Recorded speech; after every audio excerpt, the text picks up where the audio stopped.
Kumpirmadong in a relationship na ang actress of vlogger na si Ivana Alawi sa isang non-showbiz guy. Pag-amin ng dalaga, Nagsikap ako para sa atin, mahal Ma'am Ivana. Ito para sa iyo.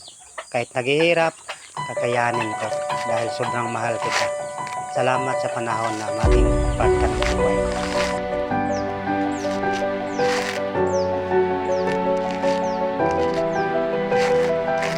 hindi taga-showbiz ang kanyang boyfriend dahil silosa raw siya. Sa tingin daw kasi ni Ivana, hindi mag-work ang relationship kapag kasamahan niya rin sa industriya.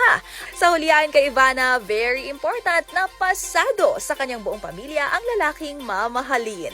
At sabi ko naman kay Ivana Alawi, sana hindi siya magbago sa akin. Kahit ganito lang yung buhay ko dito sa bukid. Sana naman mamahalin niya ako. Maraming salamat po, mahal Ivana. I love you. Sana hindi ka magbago. Hayaan mo na yung mga baser.